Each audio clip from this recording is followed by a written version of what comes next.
नमस्कार दोस्तों। कल हमारा वर्णमाला का चैप्टर खत्म हो गया। अब आज शब्द से शुरुआत करेंगे। देखिए, शब्द क्या होता है? एक या एक से अधिक वर्णों के मेल से बने सार्थक वर्ण समूह को शब्द कहते हैं। परिभाषा में कहीं लिखनी नहीं, कॉम्पिटिटिव एग्जाम के लिए हमें सिर्फ समझना वर्ड क्या होता है। एक या एक से अधिक वर्ण समूह जिसका कोई सार्थक एक या एक से अधिक वर्णों से बने सार्थक वर्ण समूह को शब्द कहते हैं। सार्थक का अर्थ ये है कि उसका एक निश्चित अर्थ होना चाहिए, कम से कम एक अर्थ। तो एक से ज्यादा अर्थ है तो और अच्छी बात है। ऐसा कोई एक वर्ण का हो सकता है, जैसे एक वर्ण का मैं का अर्थ होता है अपने आप से। एक वर्ण का होता है हे, संबोधन होता है। एक वर्ण का होता है व का अर्थ होता है और। दो के तो बहुत सारे होते हैं, मन होता है, काम होता है, राम होता है, धर्म होता है। और दो के, तीन के, चार के, पांच के, पर वो कितने भी वर्णों से मिलकर बना हो सकता है। एक या एक से अधिक वर्णों से मिलकर बने सार्थक वर्ण समूह को शब्द कहते हैं। परिभाषा आपको समझना जरूरी। शायद यहाँ से क्वेश्चन नहीं पूछे जाते। क्वेश्चन कहाँ से पूछे जाते हैं? शब्द कितने प्रकार के होते हैं? शब्द छोटा चैप्टर नहीं, बहुत बड़ा चैप्टर है। शब्द कितने प्रकार के होते हैं? शब्द के चार, तो इनके वर्गीकरण के आधार, हर एक आधार पर अलग अलग वर्गीकरण होता है। देखो, उत्पत्ति के आधार पर, उत्पत्ति के आधार पर एक तो इसका वर्गीकरण होता है, जैसे तत्सम, तद्भव, देशज, विदेशज, संकर वर्ण। उत्पत्ति के आधार पर अभी आपको डिटेल बताएं। दूसरा, रचना, बनावट, या इन्हें बोलते हैं व्युत्पत्ति। रचना या बनावट के आधार पर रूढ़ शब्द होते हैं, यौगिक शब्द होते हैं, योग रूढ़ शब्द होते हैं। तीसरा आपको होता है प्रयोग के आधार पर। बहुत महत्वपूर्ण चैप्टर है, लगभग लगभग आदि ग्रामर। प्रयोग के आधार पर दो प्रकार के कहे जाते हैं, विकारी और अविकारी। विकारी में चार आते हैं, संज्ञा, सर्वनाम, विशेषण, क्रिया। जैसे अविकारी में भी चार आते हैं, समुच्चय बोधक, सम्बोध बोधक, विस्मयान बोधक, क्रिया विशेषण। उसके बाद अर्थ के आधार पर, अर्थ के आधार पर होते हैं एकार्थी शब्द, अनेकार्थी शब्द, पर्यायवाची शब्द, विलोम शब्द या विपरीतार्थक शब्द। ये सब हर जगह से। शब्द एक ऐसा चैप्टर है, आपका जितना भी पेपर आता है उसका 20% या 25%, कई पेपरों में 30% शब्द चैप्टर से पूछे जाते हैं। अगर आप ऐसी परीक्षा दे रहे हैं जैसे एसएससी जीडी में 25 क्वेश्चन हिंदी के आना, 25 का 20%, 5 क्वेश्चन। इस चैप्टर से आपको कम से कम 5 क्वेश्चन मिलेंगे प्रत्येक पेपर से। आप समझ सकते हैं कि ये कितना महत्वपूर्ण चैप्टर है। इस चैप्टर को थोड़ा गहराई से समझना। वैसे तो हिंदी हम सब लोगों की मातृभाषा है, तो हिंदी हमारे लिए समझना थोड़ा आसान भी है। पर जो क्वेश्चन है वो बहुत ही अंदर से, गहराई से पूछे जाते हैं। फिलहाल आप इसका थोड़ा सा गहराई से अध्ययन करें और अपने आप को इस योग्य बनाए कि कुछ भी पूछे वो प्रतियोगी परीक्षा में आप उसका तत्क्षण जवाब दें, बिना अधिक इतना काबिल रखा अपने आप को। ऑप्शन की जरूरत नहीं पड़े, क्वेश्चन पढ़ा बस, जवाब आपको बताओ। बहुत है नहीं, हिंदी बहुत ही स्कोरिंग में से है, और है केवल उन्हीं छात्रों के लिए जो इस अध्ययन कर। आपने हिंदी पढ़ी नहीं, अरे हिंदी क्या, बस मैथ पे रीजनिंग पे ध्यान देते रहे। जीएस पूरी होती नहीं किसी की भी, जीएस सब्जेक्ट ही ऐसा है, कहीं ना कहीं आप उसमें मिस करेंगे, कुछ कुछ छूट जाएगा। 100 नंबर की परीक्षा है, लोगों ने बहुत मेहनत की, बहुत मेहनत की, तब भी एक आध क्वेश्चन गलत होने की संभावना रहती है। 25-25, 50 क्वेश्चन में भी देंगे आए, आपने उसमें एक एक गलत कर लिया, आपका स्कोर 47.5 ही रह गया, क्योंकि नेगेटिव मार्किंग भी होती है। हिंदी आपने पढ़ी नहीं, जहाँ आप बहुत स्कोर कर सकते हैं, तो बहुत ही स्कोर सब्जेक्ट आप ध्यान से पढ़ेंगे तो ये आपके चयन में रामबाण साबित हो सकता है। चल शुरू करते हैं। उत्पत्ति के आधार पर क्या होता है? उत्पत्ति के आधार पर शब्द के 5 वर्गीकरण होते हैं। शब्द को 5 वर्गों में बांटा गया है उत्पत्ति के आधार पर। कौन-कौन से? तत्सम, तद्भव, देशज, विदेशज और संकर। तत्सम, तद्भव, देशज, विदेशज और संकर। तत्सम शब्द क्या होते हैं? तत्सम शब्द वे शब्द हैं जो संस्कृत भाषा से सीधे सीधे लिए हैं। देखो, हिंदी का विकास कैसे हुआ है, एक लाइन में समझो।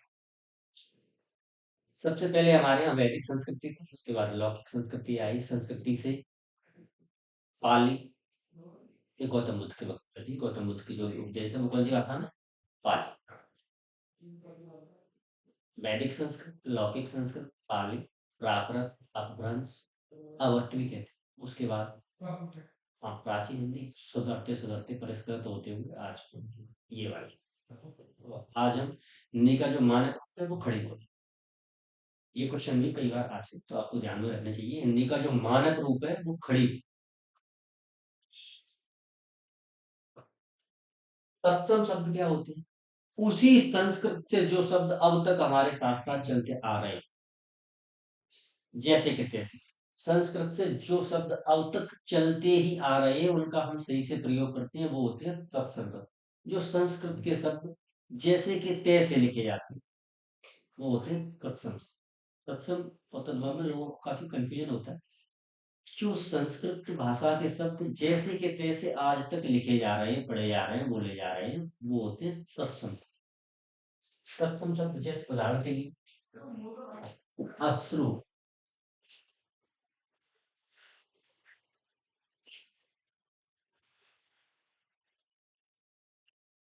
या मयूर। अश्रु यानी आंसू, मयूर यानी मोर, जैसे स्वप्न, पत्रिक, वत्स, जैसे मुख, मुंह, तद्भव मुख संस्कृत का शब्द है तो सब हो जाएगा। मांस, मांस हिंदी बोलेंगे महीने, संस्कृत में मास। माघ मास हिंदी बोलते हैं दिसंबर का महीना। त्वरित हम बोलते हैं तुरंत।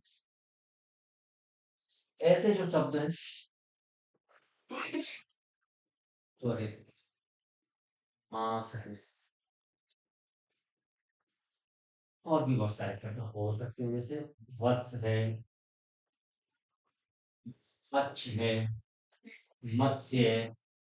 ये सभी शब्द क्या होते हैं? तत्सम शब्द।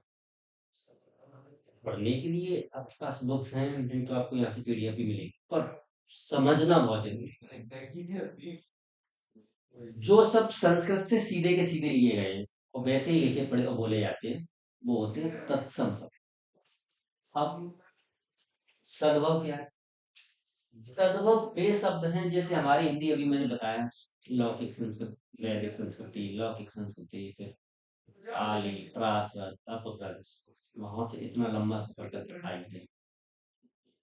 इसमें वक्त के साथ साथ कुछ सब अर्थ वही है लेकिन वो बदलते हैं। जैसे संस्कृत में होता था मुख, अब हम लोग कहने लगे मुख। संस्कृत में होता था मयूर, अब हम लोग कहने लगे मोर। अर्थ वही है, पर उनको बोलने, उच्चारण करने और लिखने का तरीका बदल गया थोड़ा बहुत। संस्कृत में कहते थे स्वप्न, कह देते हैं सपना। जैसे संस्कृत में कहते थे मास, अब कह देते हैं महीना। संस्कृत में कहते थे त्वरित, अब कह देते हैं तुरंत। तो जो शब्द उन शब्दों से बदल गए और अर्थ उनके वही है। लिखने, पढ़ने और बोलने में बदल गए लेकिन उनका जो भावार्थ है, उनका जो शाब्दिक अर्थ है, वो आज भी वही है जो संस्कृत के तत्सम शब्द का है। उन शब्दों को तद्भव कहते हैं। तद्भव जैसे इन्हीं के बताएं, आंसू, हरेक तद्भव का सत्सम होता है लेकिन जरूरी नहीं कि हरेक सत्सम का तद्भव हो। आंसू, मयूर के लिए हम मोर लिखते हैं, त्वरित के लिए हम तुरंत लिखते हैं, मास के लिए हम महीना लिखते हैं, इधर जैसे वत्स के लिए हम बच्चा लिखते हैं, जैसे मत्स्य, मत्स्य के लिए आप मछली लिखते हैं। हजार हो, क्योंकि हमारी हिंदी की आद जननी तो संस्कृत भाषा है। ऐसे शब्दों की कोई कमी नहीं, कोई गिनती नहीं। क्या जो शब्द संस्कृत के हूबहू वैसे ही लिखे पढ़े वो ले आते हैं तत्सम। संस्कृत के ऐसे शब्द जो आज भी उसी अर्थ में प्रयुक्त होते हैं, लेकिन उनके लिखने पढ़ने और बोलने का तरीके में थोड़ा बहुत परिवर्तन हुआ है। वो तद्भव। इसके बाद आते हैं देशज शब्द। बड़ा रोचक टॉपिक है ये देशज। यहाँ से क्वेश्चन बहुत पूछे जाते हैं। तत्सम तद्भव तो आज भी परीक्षा में एक कोई न कोई पूछ ही देगा, लेकिन कई बार अब एग्जाम में थोड़े से ट्रिकी हो गए हैं, थोड़े चीजों को बदलना शुरू कर दिया है। तो अब वो क्या करते हैं कि देशज शब्द पूछ लेते हैं।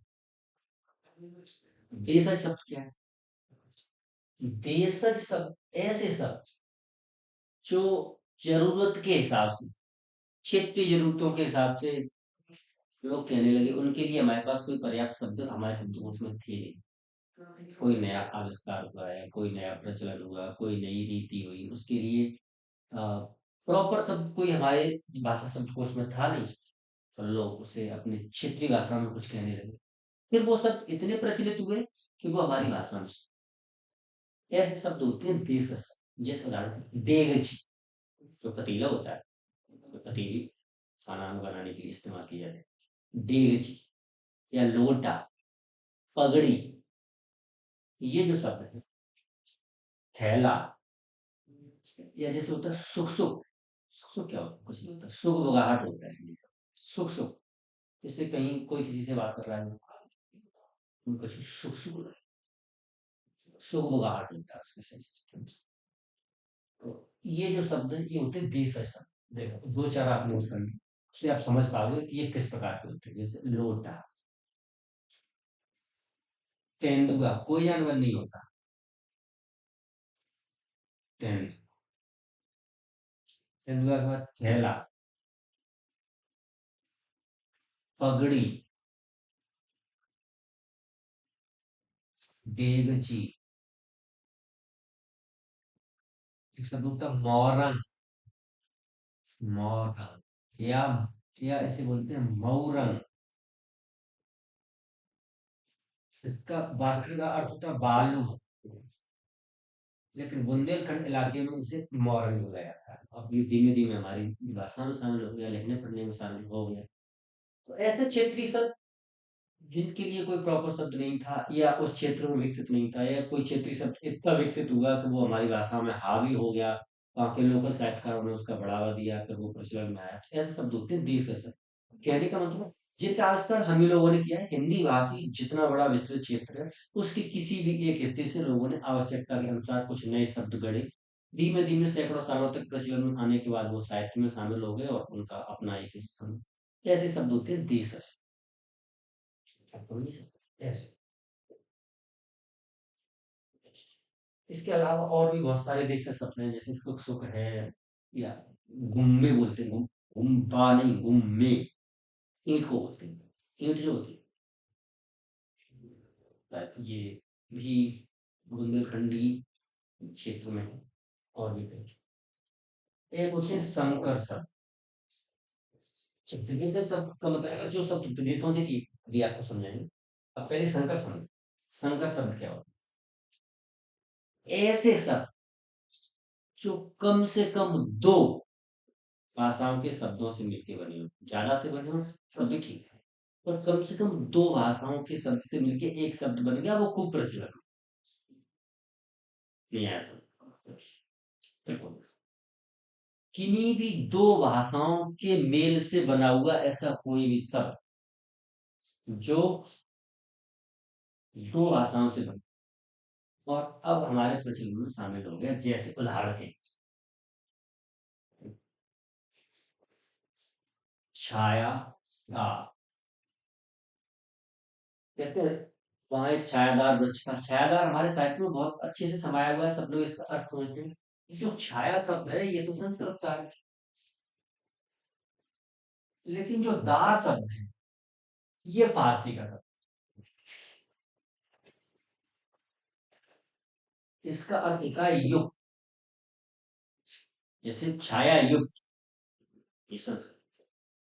अब छाया में दार लगा दी, छायादार, अर्थ उसका वही रहा, लेकिन ये तो संकर शब्द है। आगे का संस्कृत, पीछे का फारसी। जैसे और, जैसे जांच करता, जांच करता शब्द का है संस्कृत का है, जांच शब्द का है फारसी।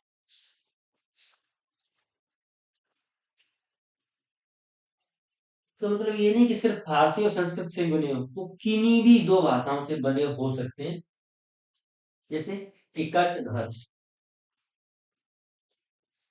टिकट काय का शब्द है, आप जानते हैं, इंग्लिश का है। घर हिंदी का, टिकट घर। जैसे विषाद खाना, जैसे कंप्यूटरीकृत, ये होता है कंप्यूटरीकृत कार्यालय। कंप्यूटर अंग्रेजी का शब्द, कृत संस्कृत का शब्द। तो जो किन्हीं दो भाषाओं के शब्दों से मिलके एक शब्द बनता है वो क्या होता है? संकर वर्ण या संकर स्थल। बहुत क्वेश्चन आते हैं, कई बार क्वेश्चन आते हैं, निम्न में से कौन सा संकर शब्द है? चार ऑप्शन दे दिए, उसमें से एक संकर शब्द होगा, वो आपको छांटना हो। या ऐसे क्वेश्चन दे दिया, निम्न में से कौन सा शब्द संकर शब्द नहीं है? तीन संकर शब्द लिख दिए, एक कुछ और लिख दिया, योग योग रू लिख दिया, योग लिख दिया कुछ। ओके। हाँ, एक छूट गया इसमें से, विदेशज शब्द है, ये बताते हैं। विदेशज शब्द क्या होते हैं? देखो, विदेशज शब्द,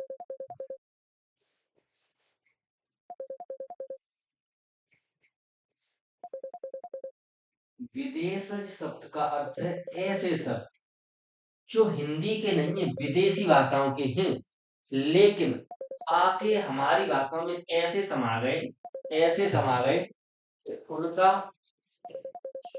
अब हमें उनको अलग रख पाना हमारे लिए बहुत मुश्किल है। विदेशज शब्द वो कई भाषाओं में होते हैं। इसका एक कारण क्या है? इसका बहुत कुछ निर्भर करता है हमारे इतिहास। हमारे यहाँ विभिन्न प्रजातियों के लोग सत्ता में रहे। किसी भी देश में या किसी भी देश काल में सबसे अधिक फर्क होता है कि वहां पर शासन कौन करता है, सत्ता। शासन की भाषा क्या है? शासन की भाषा तो सबको सीखनी ही पड़ती है। जैसा आप जानते हैं, हमारे यहाँ पुर्तगाली भी आए, हमारे यहाँ फ्रांसीसी आए, हमारे यहाँ अंग्रेज आए, हमारे यहाँ उससे पहले मुगल थे, तुर्क बोलते हैं, उससे पहले फारसी, अरबी, फारसी, तुर्की, अंग्रेजी, फ्रेंच, पुर्तगाली, इन भाषाओं के बहुत सारे शब्द हमारे शब्दकोश में समाहित हो गए। अब वो इस तरीके से यहाँ पर अपना स्थान बना चुकी, उनके बिना हमें अपनी भाषा का प्रॉपर इस्तेमाल करना हमारे लिए मुश्किल हो जाए। देखो, जैसे कोलन ट्रेन या रेल, आप उसका शुद्ध हिंदी शब्द होगा लौ पथगामी। अब आपने नहीं साहब मैं तो शुद्ध हिंदी बोलूंगा, तो आप बोलते रहिए कि दूसरा ना उस शब्द को सुनना चाहता है ना बोलना चाहता है। कंप्यूटर, आपने कहा मैं तो संगणक ही बोलूंगा, बोलो। दूसरा ना उसे सुनना चाहता है ना बोलना चाहता है।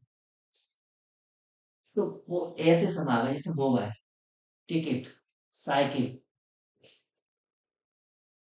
मेज, चश्मा, कुर्सी। हाँ, ये सब विदेशी शब्द।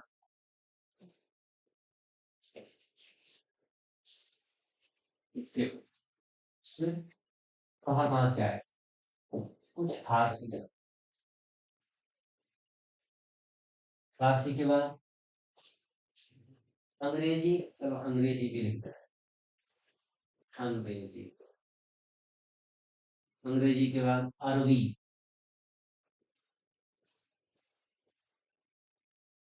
अरबी के बाद तुर्की, फ्रेंच, तुर्की, फ्रेंच,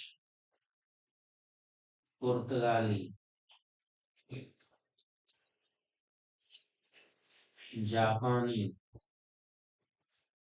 ये क्वेश्चन बहुत आता है, रिक्शा कहाँ का शब्द है? कई परीक्षा में पूछा जाता है, रिक्शा जापानी शब्द। हाँ, याद कैसे कर? देखिए, इसके लिए ऐसी कोई विशेष ट्रिक नहीं है। आप जितना पढ़ाई करेंगे, यहाँ मोटा मोटी समझ लीजिए, फिर आप किसी भी बुक से, या हम यहाँ से एक पीडीएफ देंगे, उसमें बहुत सारे वर्ड होंगे। अगर आपके पास इतना वक्त है, आप एक एक दो दो बार पढ़ेंगे, याद होना तो थोड़ा मुश्किल है, इनकी कोई ट्रिक भी नहीं है, लेकिन आप जितना विस्तृत अध्ययन करेंगे, कई बार एक क्वेश्चन यहाँ से आप जितना विस्तृत अध्ययन करेंगे, वही ये तय करेगा कि आप कैसे सीख पाए कि ये सब ये पुर्तगाली है, या फ्रेंच है, या जर्मन है, या जापानीज है, या ये किस भाषा है। हाँ, अंग्रेजी शब्द समझना आपके लिए थोड़ा सरल है, संस्कृत शब्द समझना सरल है, लेकिन इन शब्दों को तो याद ही करना पड़ेगा, और कोई उपाय नहीं। देखो, फारसी के शब्द क्या होते हैं? जैसे आब, जैसे कबूतर। कबूतर हमारे यहाँ का शब्द नहीं है। आईना।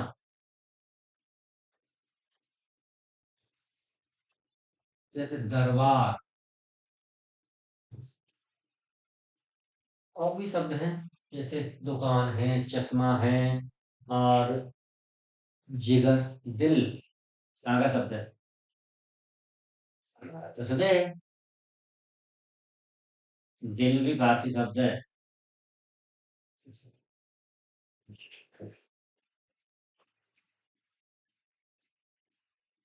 दुकान, चश्मा, जिगर, दिल। हाँ, दिल और जिगर दोनों फारसी हैं, अपना कुछ है नहीं इसमें। अंग्रेजी के शब्द आप बहुत सारे बोल सकते हो, जैसे मास्टर, टिकट, साइकिल, जैसे मोटर, जैसे रिमोट, जैसे मोबाइल, जैसे कंप्यूटर, पीठ, बहुत सारे। शायद। इसके बाद अरबी, अल्लाह,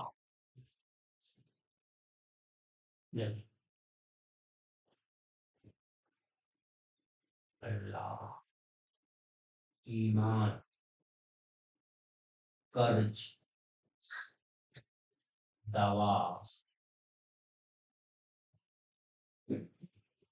दलाल, किताब, ऐसे बहुत सारे। औरत, कुर्सी, ख्याल, औरत। एक परीक्षा में पूछा था, कुर्सी।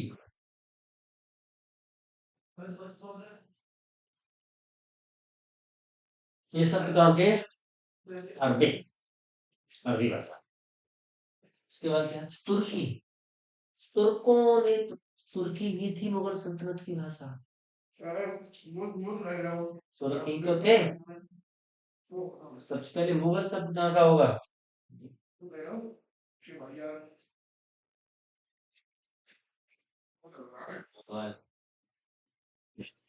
जी।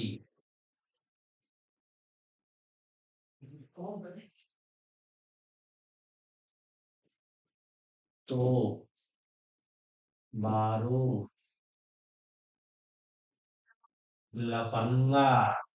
जो आप में से कोई नहीं है। कहाँ का सबसे लफंगा? तुर्की का। मुझसे बीवी। हिंदी में क्या होता है? पत्नी। हाँ, और भी बहुत अच्छे हैं। चुगली है, कि आपको पढ़ने से आए।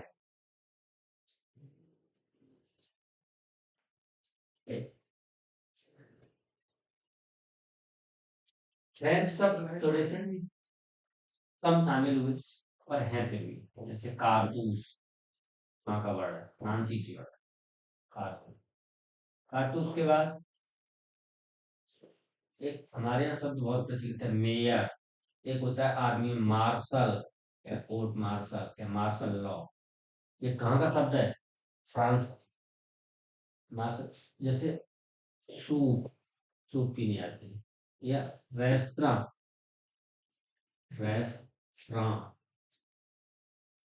या रेस्टोरेंट होता है मीनू, अंग्रेजी के शब्द नहीं, ये फ्रांसीसी शब्द। और पुर्तगाली शब्द याद करना थोड़ा सा सरल है। पुर्तगाली हमारे यहाँ किस उद्देश्य से आए थे? केवल व्यापार के उद्देश्य से। तो उनके ज्यादातर शब्द कैसे होंगे? व्यापारिक शब्द होंगे, जैसे आलू, पुर्तगाली। पपीता कहाँ का शब्द है? पुर्तगाली। संतरा कहाँ का शब्द है? पुर्तगाली। संतरा। इसके बाद बटन, बाल्टी, बहुत सारे शब्द हैं। साबुन, चार।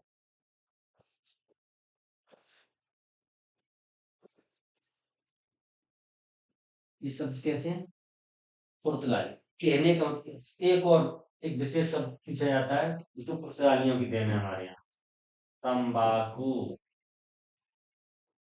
तो इसके लिए हिंदी में कोई शब्द ही नहीं, क्योंकि अभी हम इससे हमारी विकसित थी, हमारी कल्चर ही नहीं थी।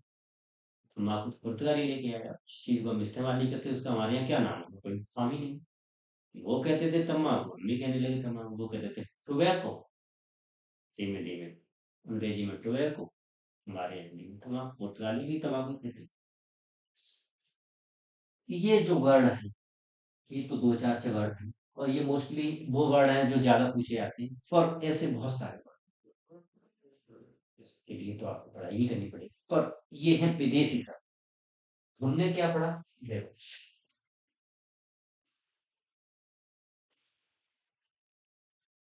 तत्सम, जो संस्कृत से हूबहू लिए गए हैं।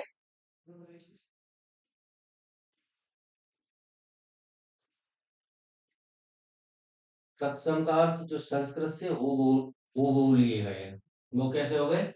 तत्सम। जो इनका रूप थोड़ा सा बदल गया, वो कैसे हो गए? तद्भव, लेकिन अर्थ उनका वही रहा, वो जिस अर्थ में प्रयुक्त होते थे, जैसे मयूर या मोर, स्वप्न या सपना। और उसके बाद आया आपका देशज। देशज का ऐसे शब्द जिनके लिए हमारे पास कोई शब्दकोश था नहीं, लेकिन हमने कुछ नई चीजें गढ़ ली, कुछ नए आविष्कार कर लिए, उनके लिए क्या हो गया? देशज। जैसे लोटा, देवजी, या कमंडल, पगड़ी, थैला, मऊरन, सुख सुख, बहुत सारे जो बिल्कुल देसी, हमने किसी भाषा से अडॉप्ट नहीं की, लेकिन वक्त की जरूरत के साथ साथ वो हमें इनोवेट करने। विदेशी शब्द मैंने आपको बताया है, फारसी, अरबी, तुर्की, पुर्तगाली, फ्रेंच, या किसी भी। संस्कृत के शब्द विदेशी नहीं है, ध्यान रखना। संस्कृत के शब्द तत्सम शब्द है, विदेशज नहीं है। और किसी भी भाषा के, हिंदी और संस्कृत के अलावा किसी भी भाषा के जो शब्द हैं, वो विदेशज हैं। क्यों? कि हिंदी की आदि जननी ही संस्कृत है। अगर कहीं कोई संस्कृत का शब्द लिखा है, तो वो विदेशज या देशज शब्द नहीं है, वो तो तत्सम शब्द। बाकी किसी भी भाषा का कोई शब्द, देखिए, आलू, पपीता, चश्मा, कुर्सी, अलमारी, पेन, रिक्शा, ये जो सारे वर्ड है, कंप्यूटर, औरत, ईमान, कर्ज, दवा, इनमें से, या दारू, कोई हमारा शब्द नहीं। ये सब विभिन्न भाषाओं से आए, तो धीमे धीमे इतने प्रचलन में गए कि हमारी भाषा में समाहित हो गए। और हर एक भाषा में, हमारी ही भाषा एकमात्र ऐसी नहीं है कि इसमें बहुत सारी भाषाओं के वर्ड समाहित हैं। कोई भी अच्छी भाषा जो बहुत अधिक लोगों के द्वारा बोली जाती है, उसमें बहुत सारी भाषाओं के वर्ड समाहित हैं। एडॉप्टेशन भाषा की एक खासियत होती है, जो भाषाएं एडॉप्ट नहीं करती, वो भाषाएं विस्तृत नहीं होती। विश्व की कोई भी भाषा जो बड़ी भाषाएं हैं, चाहे वो चीनी हो, चाहे इंग्लिश हो या फ्रेंच हो, कोई भी भाषा, विश्व की जो भाषाएं हैं, जो बड़ी भाषाएं हैं या छोटी भी भाषाएं, एडॉप्टेशन सब में होता है, एडॉप्ट सब कर। संकर शब्द, संकर शब्द का अर्थ होता है कम से कम दो भाषाओं के योग से बना एक शब्द जो अब अलग अर्थ दे रहा है। जैसे छायादार, गुसल खाना, टिकट घर, कंप्यूटरीकृत, आधा पागल आधा जून, कोई कोई कुछ का है कोई कुछ का। ऐसे जो शब्द होते हैं वो होते हैं संकर। ओके, नेक्स्ट, रचना या बनावट के आधार पर। अभी हम जो पहले पढ़ रहे थे वो थे उत्पत्ति के आधार। अब हम क्या पढ़ रहे हैं? रचना या बनावट के आधार। यहाँ से बहुत क्वेश्चन आते हैं मोस्टली। रूढ़ शब्द क्या होते हैं? रूढ़, रूट नहीं, रूढ़, ये धारा कर लेता होगा। रूढ़, रूढ़ शब्द का अर्थ होता है ऐसा शब्द जिसे विखंडित करने पर कोई भी अर्थपूर्ण शब्द न बने।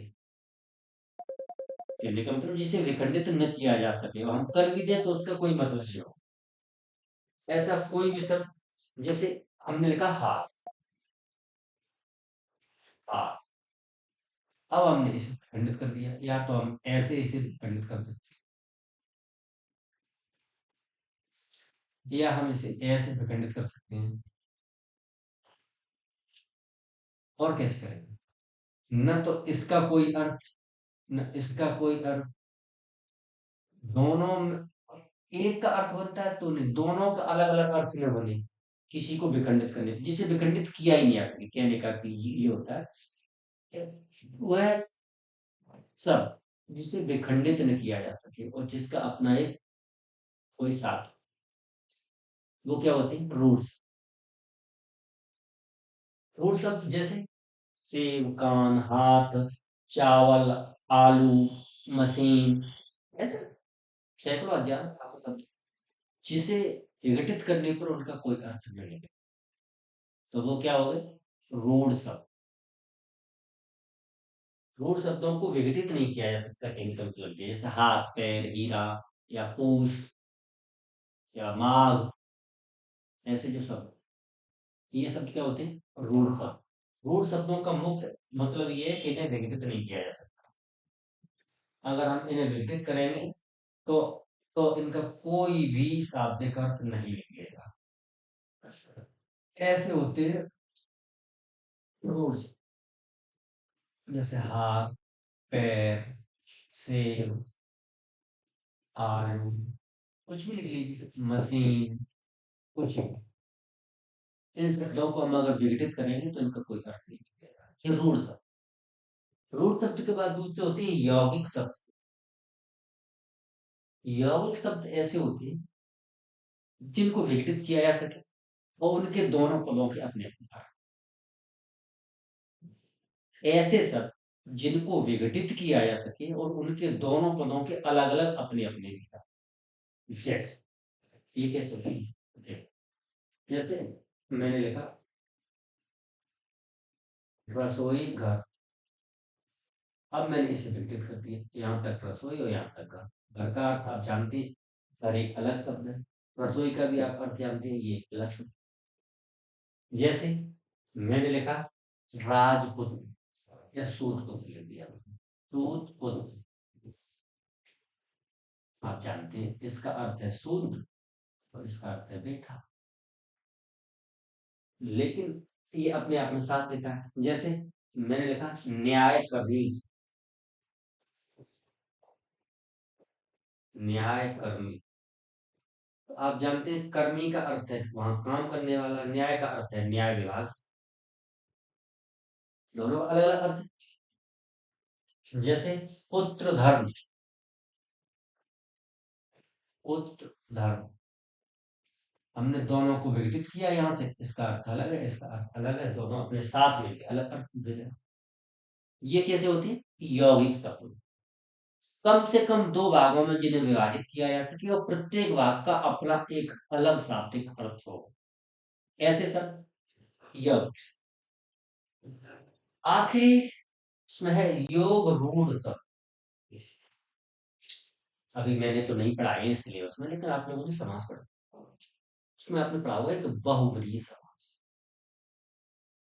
बहुव्रीहि समास। बहुव्रीहि समास में आपने देखा होगा कि जो सामने है, जो लिखा है, उसका शाब्दिक अर्थ अलग है, लेकिन उसका एक और वास्तविक अर्थ होता है। यही यहाँ योग रूढ़ के साथ है, कुछ कुछ वैसा ही है। कह सकते हैं कि सभी बहुब्रीहि समास भी योग रूढ़ शब्द होते हैं। जैसे आप समझो, दो या दो से अधिक शब्दों से मिलकर के कोई शब्द बना, उन्हें जब हम विघटित करते हैं तो वो विघटित तो हो सकते अपने अलग अलग अर्थ में, लेकिन वो जो संयुक्त शब्द है, जो कंबाइंड वर्ड है, उसका अपना एक अलग अर्थ कह सकते हैं। इसमें मैंने लिखा नीलकंठ। नीलकंठ, नील का मतलब है नीला, कंठ का मतलब है कंठ। नीलकंठ एक साथ लिखा है तो इसका मतलब है शिव भगवान। शिव भगवान या शंकर जी।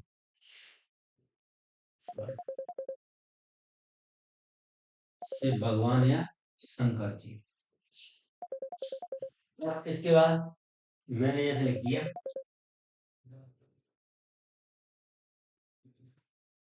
यहाँ रघुनंदन। रघुनंदन, रघु का अर्थ है रघुकुल से, और नंदन का अर्थ है बेटे से। इसका वैसे तो इसका अर्थ होगा कि रघु के कुल का कोई भी बेटा, लेकिन रघुनंदन शब्द सिर्फ और सिर्फ राम जी के लिए इस्तेमाल किया।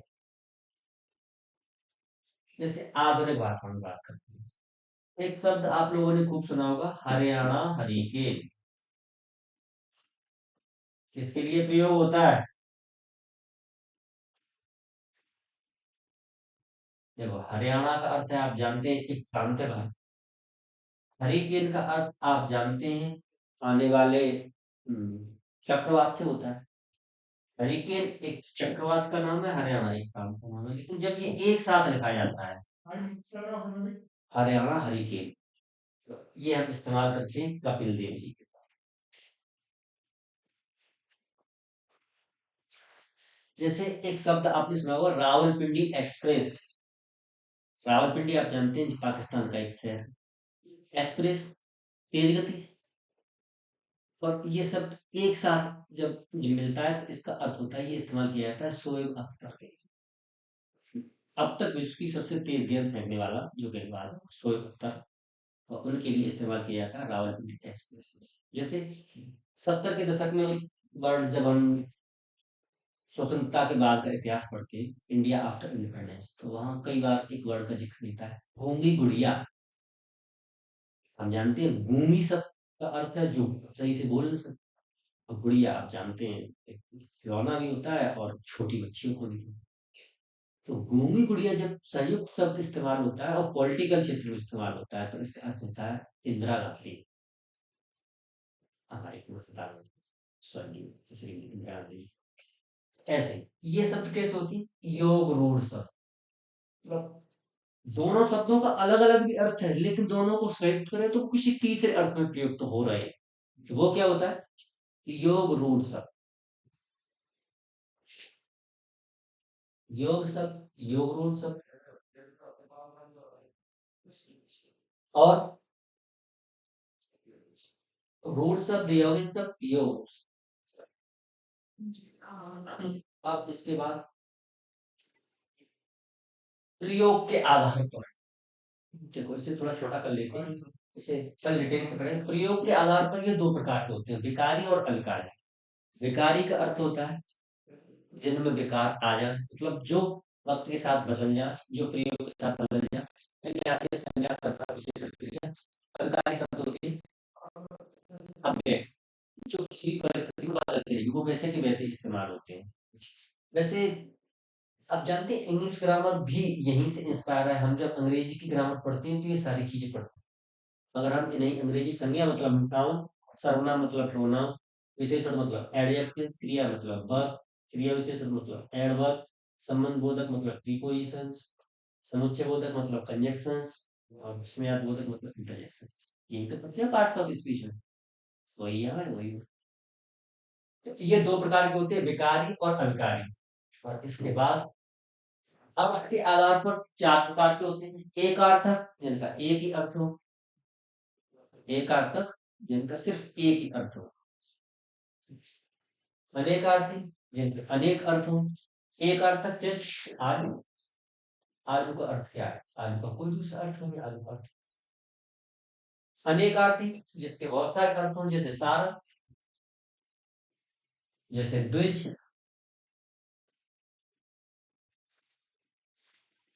पर्यायवाची जो किसी के बदले में प्रयोग किए जाए, जैसे पानी के लिए नीर, अम्ल, वार, तो सले। विपरीत जो किसी के खिलाफ, जो किसी का विपरीत अर्थ दे, जैसे आकाश के लिए पाता, दिन के लिए रात, राजा के लिए रानी। और ठीक है दोस्तों, वक्त थोड़ा बढ़ रहा है। आज की क्लास में हमने इनके दो भाग सीख लिए, बाकी कल यहाँ से शुरू करेंगे विकारी शब्द और अविकारी शब्द। इनके डिटेल्स थोड़ी बड़े होने वाले। संज्ञा, सर्वनाम, विशेषण, क्रिया, इन सबसे आपको प्रश्न पूछे जाते हैं। ज्यादातर प्रयोग के आधार पर शब्दों के वर्गीकरण से भी प्रश्न पूछे जाते हैं। मैं जैसा मैं कह चुका हूँ आपसे, हिंदी का जो सिलेबस है, किसी भी प्रतियोगी परीक्षा में हिंदी के जितने प्रश्न पूछे जाते हैं, उनके कम से कम 20% प्रश्न सब नामक ये जो चैप्टर है आपका, ये जो अध्याय है शब्द, यहीं से पूछे जाते हैं। शब्द के विभिन्न वर्गीकरण, तत्सम क्या है, तद्भव क्या है, देशज क्या है, विदेशज क्या है, रूढ़ क्या है, योग रूढ़ क्या है, यौगिक क्या है, संज्ञा क्या है, अव्यय क्या है, सर्वनाम क्या है। यहीं से पर्यायवाची, अनेकार्थी, एकार्थी, विपरीतार्थक या विरोध, कम से कम 20% शब्द यहाँ से पूछे जाते हैं। अगर 50 नंबर का पेपर है तो 10 क्वेश्चन यहाँ से आएंगे, 25 का है 5। ये पेपर इसमें जैसे 30 में 38 क्वेश्चन आएंगे, 37 या 38, तो उसमें 8 या 9 क्वेश्चन, कभी कभी 10 क्वेश्चन यहाँ से रहते हैं। इससे इससे ज्यादा बढ़ तो सकते हैं, घटेंगे। 20% of the all question paper यहाँ से। बहुत महत्वपूर्ण चैप्टर है, ध्यान से पढ़े, बार बार रिपीट करते हैं, अभ्यास करते हैं, अच्छे से अच्छे स्कोर। ओके दोस्तों, जय जय।